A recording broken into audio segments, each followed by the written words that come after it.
G'day, guys. Welcome back to Stat Chat Sports. You're here with me, Tazza, and Steve for our Matchweek 6 review.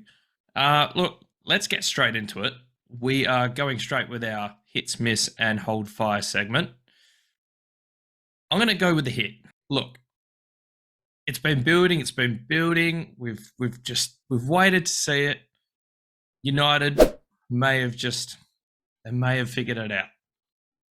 Look, we build the fixture this week between United and Arsenal as a real top six billing. It was going to see where these two teams were at, and United delivered in spades. I mean, they looked pretty good. The way they cut through that Arsenal defense was I wouldn't say it was a thing of beauty, but it was good, and it was obviously the Ten Hag effect has taken hold. He's created a pretty fluent attack in that team, and it's good to see.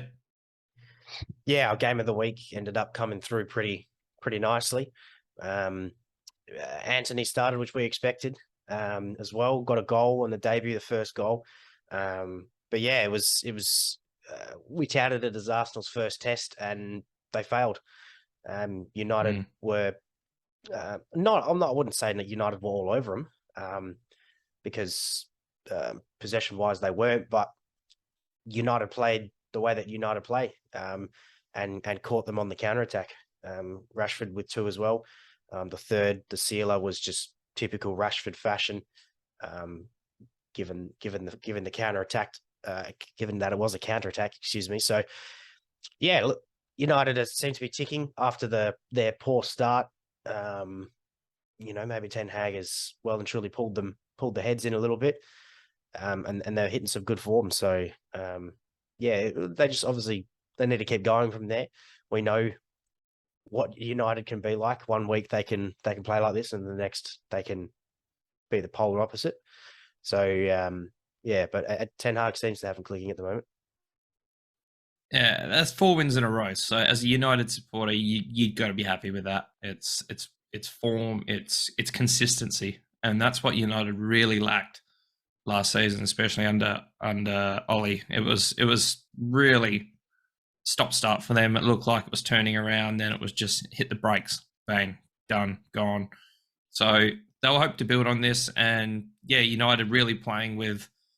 It seems like Ten Hag's got that team mentality, especially with their counter attack. It's go go go. It's with a counter attacking team. It's about working. It's about really flooding forward. So it's pretty obvious to me that something's clicked there, and United are looking at much better. It seems to me like he's found just about his starting 11 as well. He's got his back four. It's the same back four that has pretty much started when they went on this run of 4 games with Maguire out the side with Martinez and Varane partnership. But then the only thing I can see changing is Casemiro eventually coming in for McTominay. I think the rest of that midfield stays the same. Yeah, that's right. I mean, McTominay played well, but you don't sign Casemiro not to start him. You know what I mean? So he'll start. He'll come in. I can't see the rest of that midfield sort of changing too much. And then obviously the form that Rashford's in, some good form, he'll play up top. So obviously the window's now closed. Ronaldo not going anywhere. He's going to have to play second fiddle at least up until January anyway, to see if anything changes there. But yeah, I'd say given 1 or 2 maybe players, definitely 1, maybe 2, he's got his 11 there that he's pretty comfortable with, which is obviously what he was hoping for. It's just a shame it took maybe those 2 games, because if they won those 2 games, which were against winnable opposition for United, they would be the ones top of the table right now, undefeated, and we'd be having a different conversation. Yeah, McTominay's probably going to be that next man up kind of thing. I mean, if there's an injury, he's not a bad player to slot in there. I think with the team, the way it's playing now, it's a lot easier just to slot into that team. The way Fred and McTominay, the bottom really seemed to fall out of that team real quick. But now with Casemiro there, it's going to take time, especially in a role like that, to be cemented in a nailed-on starter and playing sort of he's hardly going to play 90 every single week in that position, but it's going to take time. But McTominay is a good fallback option for United there. All right, moving on. I'm going to hand this one to you, Steve. We are going to go with our miss. Where are we going? Yeah, we're going to the miss. It's a different one. It's an interesting one. We're not looking at a particular team today. Given the round that was played over the weekend, I think it's only fair that we give the miss this week to VAR. Multiple calls over the weekend, big calls that was made by VAR, and a lot of them will, let's say, more than controversy was caused over them. A few that spring to mind is the disallowed equaliser from West Ham, given the so-called foul on Mendy, which David Moyes had a few keen words to say about that at full time to the referees and in the press conferences afterwards. This is something that is we've seen a couple of times this weekend where on field not given, and then it goes to VAR and the referee overturns his own decision. Basically, he doesn't have the balls to stick to his own guns. A similar thing, I'm not actually sure if you saw this one because I feel like it wasn't spoken about quite as much, but in the Newcastle Palace game, I think it was between, don't quote me, I might be wrong. I think it might have been between Joe Willock and Mitchell, the left back, I think. Yeah, I've seen this one. It was. It was Newcastle scored a goal and it was later chalked off via VAR because of a foul on the goalkeeper. Now, the VAR was only shown, the on-field referee was only shown one angle on this, and it didn't show the other angle, which showed a clear push by the Crystal Palace defender on Joe Willock, which then forced him into the Palace keeper, which then caused the foul. The goal was obviously overturned and the game ended 0-0.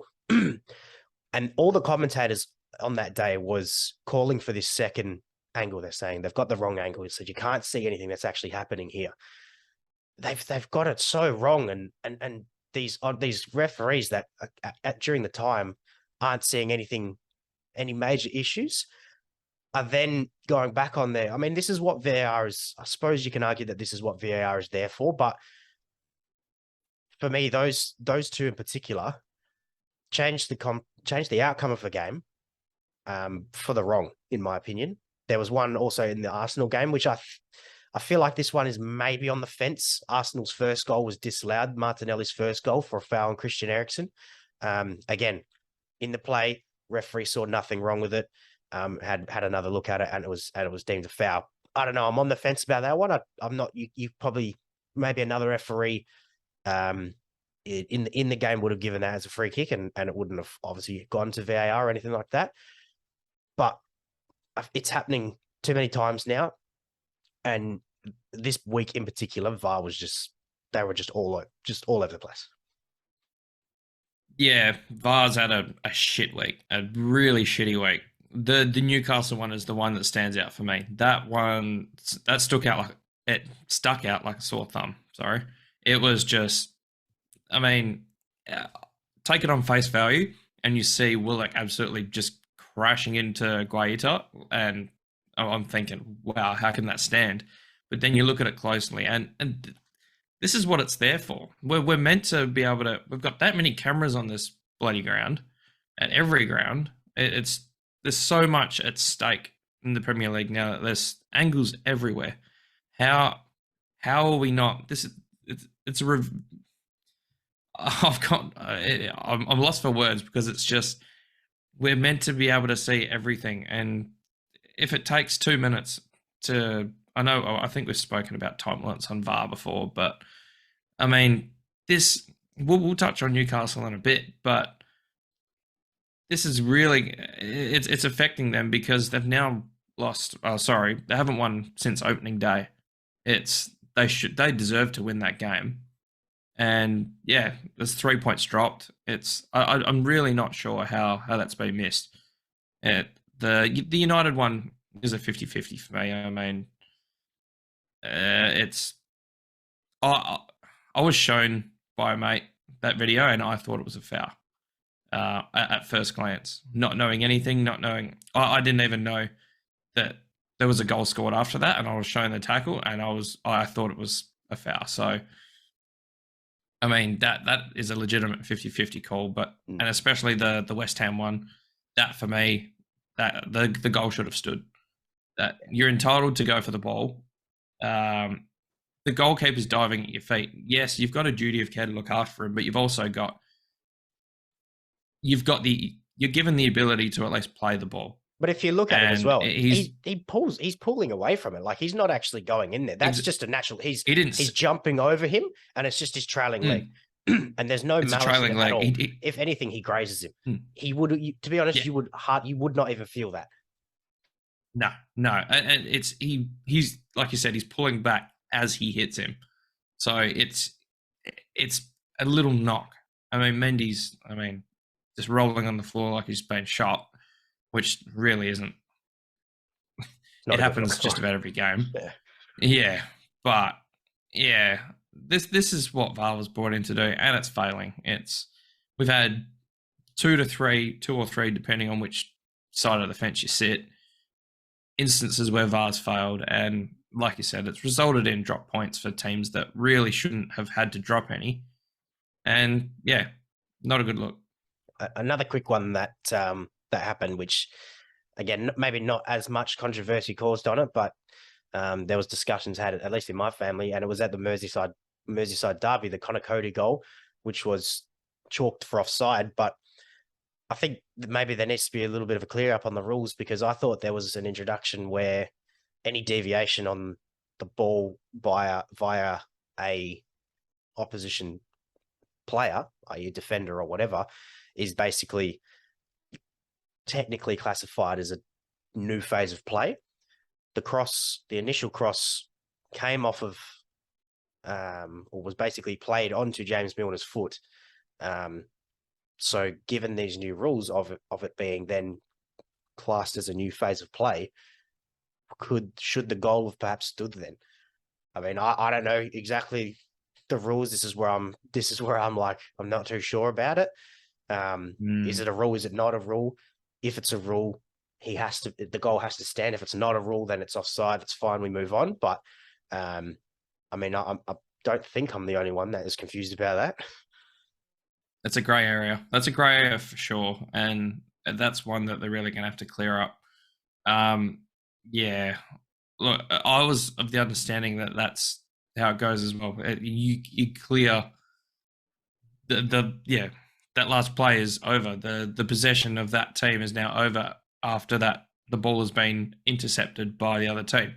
That's my understanding. So, I mean, you win some, you lose some. That's what VAR is. Some win more than others. Some lose some more than others. And yeah, I think VAR seems to be potluck, luck of the draw kind of thing at the moment, because they're just not getting it right.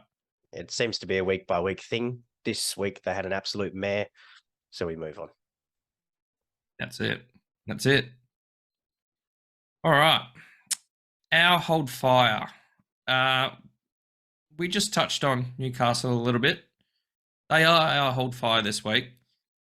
We did also touch on the fact that they haven't won since opening day. It's been 1 win, 4 draws, and 1 loss in their first 6 games.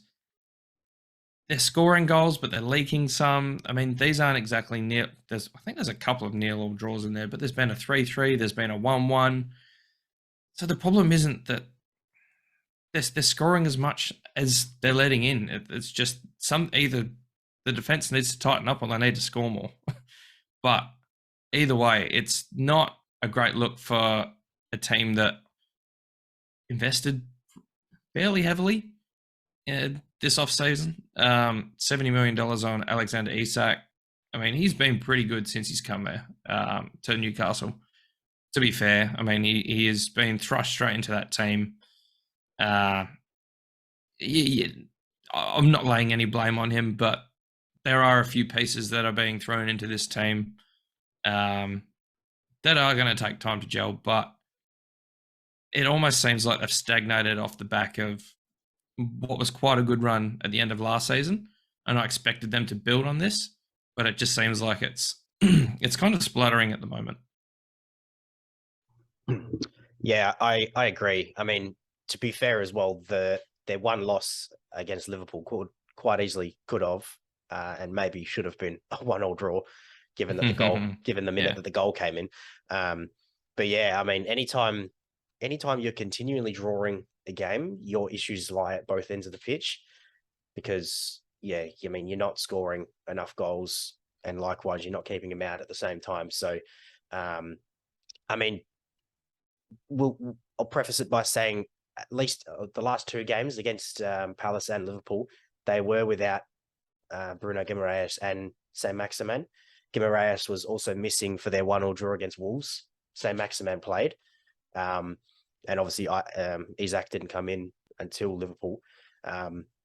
But I'd say Saint Maximin and Guimaraes are their two um, star players, and sort of the two that they would probably look at to swing a game for them. Both of them missing in recent weeks, so that hasn't helped them. But I mean, yeah, given the fact that you start off the season well with a win, or albeit against Nottingham Forest, the draw against Brighton, you look back at it now and think that that's maybe a good result because of how well Brighton are playing at the moment. yeah, Likewise, the 3-3 against City, even though they were 3-1 up. But then to draw against Wolves, obviously the loss against Liverpool and then a 0-0 draw to Palace, that's not great. For them, it was a good start in the first three games, and then it's definitely tapered off for them. So I'm not sure what Eddie Howe needs to do there because I mean he can't spend any more money. I don't know. Maybe he just waits. I don't know how far Guimaraes and Sam Maximin are from coming back. I don't know the long term of their injuries or anything like that. But obviously you want Guimaraes back, and it'll be a very interesting viewing when Sam Maximin and Alexander Isak can play together because I think those two will be electric. And they'll bring a lot of goals. So yeah, definitely a good hold fire, I think, because there's just a few pieces of the puzzle that were there early that seem to be missing at the moment. That I think with them back, they'll be right back up there competing again. yeah. I agree. Yeah, probably. Like I said, this is the definition of a hold fire. The injuries are probably the biggest factor that's holding Newcastle back at the moment, and it is what we need to see. We need to see their full 11 come together. I mean, the big money signing in Isak needs the supply. He needs the guys around him in Guimaraes and Saint Maximin to really flourish, and they're not going to get the best out of him without that. Like I said, he hasn't been terrible, but I mean, he probably should have hit that. It was the one-on-one he had with the keeper, and he tried to dink over, and really should have gone around him. It was a bit of a tame effort, if I say so myself. I mean, not that I'm going to do it. I'm not going to do any better, but I don't get paid. Whatever he gets paid a year anyway. But yeah, look, we'll we'll hold fire on Newcastle. I think they can be a lot better than they have been so far, and we'll see them not at the pointy end, but we'll see them improve as the season goes on.